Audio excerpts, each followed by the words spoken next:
This video is for educational purposes only and not financial advice. किसी भी investment decision लेने से पहले अपने फाइनेंशियल एडवाइजर से सलाह लेना जरूरी है।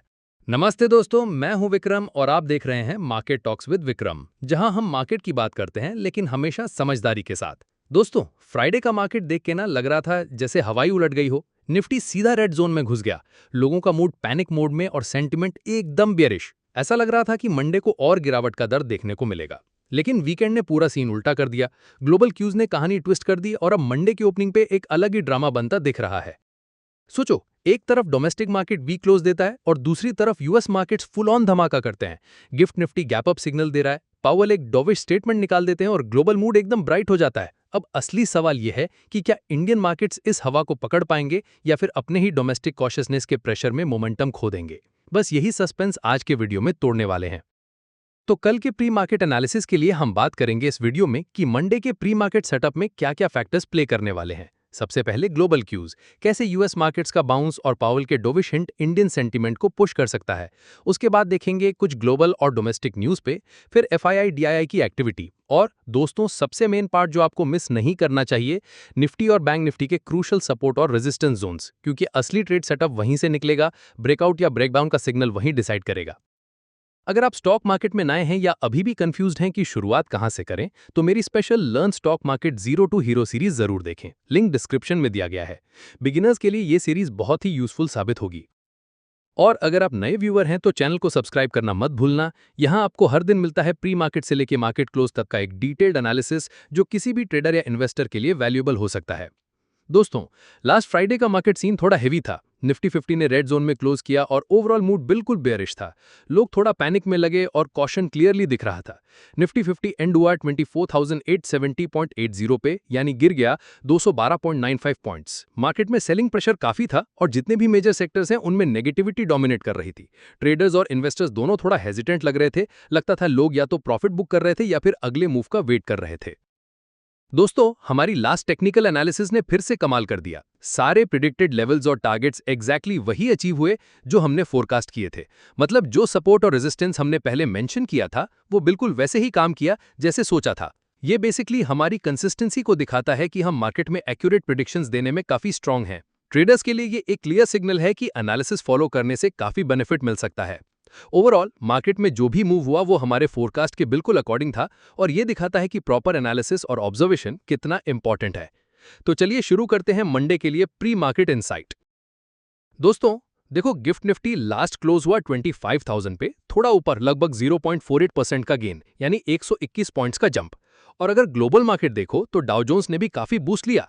45,631.74 पे क्लोज हुआ, 1.89% ऊपर लगभग 846 पॉइंट्स का गेन। नैस्डैक भी फॉलो किया, 21,496.53 पे क्लोज हुआ, 1.88% ऊपर 396 पॉइंट्स का जंप। अब ये देख के लगता है कि ग्लोबल क्यूज काफी स्ट्रांग और पॉजिटिव है। मतलब मार्केट में ऑप्टिमिज्म क्लियरली दिखेगा और इसी वजह से गिफ्ट निफ्टी ने गैप अप ओपनिंग सिग्नल किया, लार्जली बिकॉज पावल की स्पीच से ग्लोबल सेंटीमेंट ब्राइटन हो गया। इंपैक्ट ये हो सकता है कि इंडियन मार्केट्स मंडे को पॉजिटिव मोड में खुले, स्पेशली आईटी और ऑटो स्टॉक्स में सिलेक्टिव बाइंग देखने को मिलेगी। लेकिन डोमेस्टिक सीन थोड़ा मिक्स था। लास्ट फ्राइडे निफ्टी नेगेटिव में बंद हुआ था और डोमेस्टिक ट्रेंड थोड़ा वीक था। तो मंडे का सिनेरियो ये बनता है कि मार्केट पॉजिटिव ओपन करेगा क्योंकि ग्लोबल क्यूज काफी स्ट्रांग बंद हुए हैं, लेकिन डोमेस्टिक कॉशियसनेस की वजह से हैवी रैली एक्सपेक्ट मत करो। गैप अप का पूरा चांस है। हाँ, मार्केट पॉजिटिव ओपन होगा, मतलब स्टार्ट में बाइंग दिखेगी, पर लोग अभी भी थोड़ा केयरफुल रहेंगे। अगर एफआईआई डीआईआई एक्टिविटी की बात करें तो लास्ट फ्राइडे का डेटा काफी इंटरेस्टिंग था। एफआईआई ने हैवी सेल साइड प्ले किया, अराउंड 1622 करोड़ के आसपास कैश मार्केट में निकाल दिए। मतलब फिर से एक बार फॉरेन इन्वेस्टर्स का मूड थोड़ा सा ऑफ ही लग रहा है और ये सेलिंग प्रेशर कहीं ना कहीं ओवरऑल सेंटीमेंट पे वेट डालता है। अब डोमेस्टिक इन्वेस्टर्स की तरफ देखें तो डीआईआई ने भी सपोर्ट नहीं दिया, अराउंड 329 करोड़ का सेलिंग किया उन्होंने भी। मतलब दोनों तरफ से पैसा निकल रहा है तो थोड़ा कॉशियस रहना बनता है। ओवरऑल सीन यह है कि सेंटीमेंट थोड़ा कॉशियस है, मोमेंटम प्लेयर्स को थोड़ा प्रेशर महसूस होगा, लेकिन लॉन्ग टर्म इन्वेस्टर्स के लिए ये डिप्स एक तरह से अपॉर्चुनिटी बन जाते हैं। बस स्टॉक सिलेक्शन सही होना चाहिए और रिस्क थोड़ा मैनेज करना होगा। दोस्तों, मंडे का मार्केट एक इंटरेस्टिंग मोड के साथ खुलने वाला है। पाउल ने जैक्सन होल पे बोला कि रेट कट सितंबर में आ सकता है। अब मार्केट ने इसको फुल ऑन डविश सिग्नल मान लिया। रिजल्ट, ग्लोबल इक्विटीज ऊपर, बॉन्ड यील्ड्स नीचे और डॉलर वीक। मतलब शॉर्ट में लिक्विडिटी का फ्लो इक्विटीज की तरफ जा रहा है।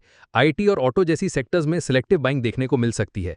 अब एक ट्विस्ट भी है, यूएस इंडिया ट्रेड टेंशन थोड़ा गर्म हो गया है। अमेरिका ने इंडियन गुड्स पे 25% का टैरिफ लगा दिया और 27 अगस्त के बाद ये 50% तक चढ़ने वाला है। एक्सपोर्ट ओरिएंटेड कंपनीज जैसे कि लेदर और स्मॉल स्केल गुड्स, इनके ऊपर प्रेशर आ सकता है। मतलब सेंटिमेंट पॉजिटिव है, लेकिन एक्सपोर्टर्स को दिक्कत हो सकती है।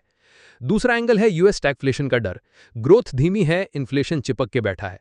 इस वजह से वोलेटिलिटी का लेवल हाई रहने वाला है। सेफ हेवन एसेट्स जैसे कि गोल्ड अभी डिमांड में रहेंगे, पर अगर यूक्रेन पीस डील वाली न्यूज़ प्रोग्रेस करती है तो रिस्क एसेट्स फिर से अट्रैक्ट करेंगे और गोल्ड डिफेंस स्टॉक्स अपना शाइन थोड़ा लूज करेंगे।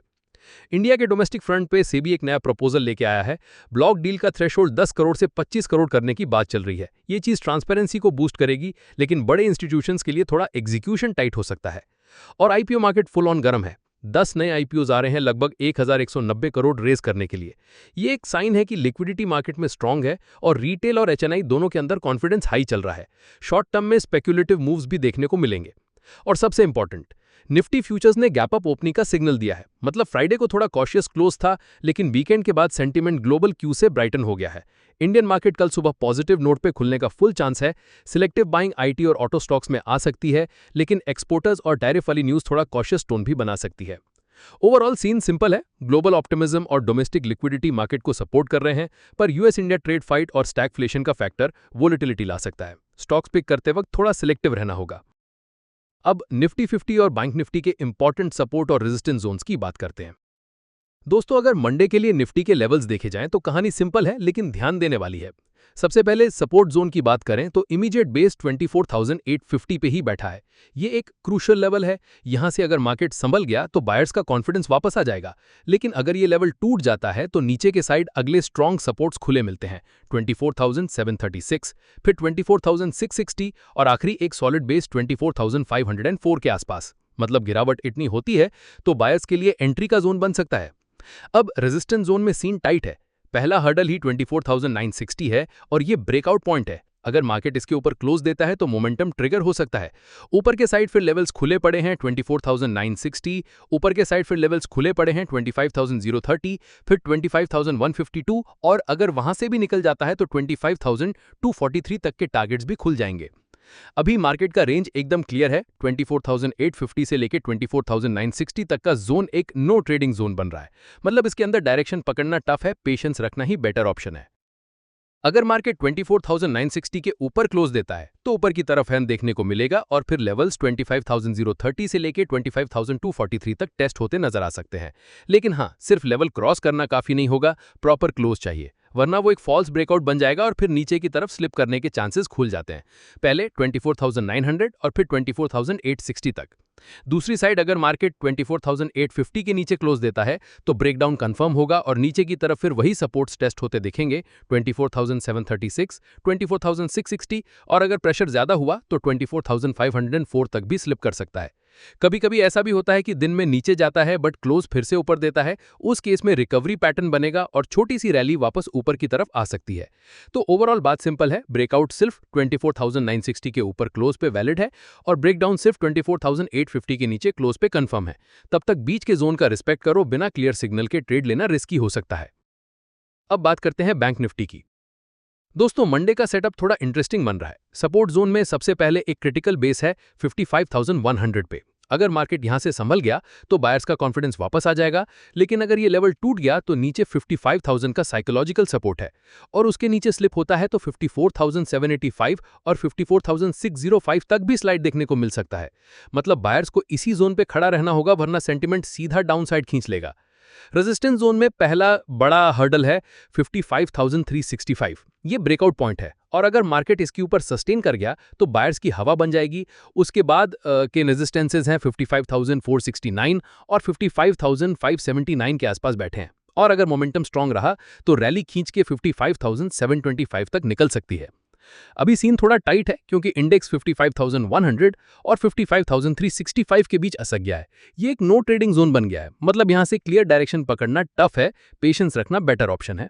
अगर मार्केट 55,365 के ऊपर क्लोज कर गया तो बुलिश हवा चलने के चांसेस बनेंगे और ऊपर के लेवल 55,469 से लेके 55,725 तक टेस्ट होते दिखेंगे। लेकिन अगर सिर्फ क्रॉस करके वापस नीचे क्लोज कर दिया तो फेकआउट बनेगा और वहां से शॉर्ट साइड का सेटअप खुल जाता है। नीचे पहले 55,150 और फिर 55,000 तक के लेवल्स आएंगे। दूसरी तरफ अगर मार्केट 55,100 तोड़ के नीचे सस्टेन कर गया तो ब्रेकडाउन कंफर्म होगा और नीचे के लेवल्स 55,000, 54,785 और 54,605 तक स्लिप करने का स्कोप क्लियर है। पर अगर दिन में नीचे गया और क्लोज फिर से ऊपर कर दिया तो रिकवरी पैटर्न बनेगा, जहां से बाउंस आ सकता है 55,350 के पास और फिर 55,450 तक। तो सिंपल सा फंडा है, असली मूव तभी शुरू होगा जब मार्केट इस टाइट जोन से बाहर निकलेगा। तब तक जोन का रिस्पेक्ट करो, बिना क्लियर सिग्नल के ट्रेड लेना रिस्की हो सकता है। अगर आपको ये एनालिसिस वैल्यूएबल लगा हो तो वीडियो को जरूर लाइक करें, कमेंट में बताएं कि आज आप किस सेक्टर या स्टॉक पर फोकस कर रहे हैं। और अगर अब तक चैनल सब्सक्राइब नहीं किया तो अभी करें, क्योंकि यहाँ daily pre market analysis update मिलती है और बिगिनर्स के लिए मेरी learn stock market zero to hero playlist भी डिस्क्रिप्शन में अवेलेबल है। मिलते हैं अगले प्री मार्केट एनालिसिस अपडेट के साथ। Safe trading, smart investment. जय हिंद।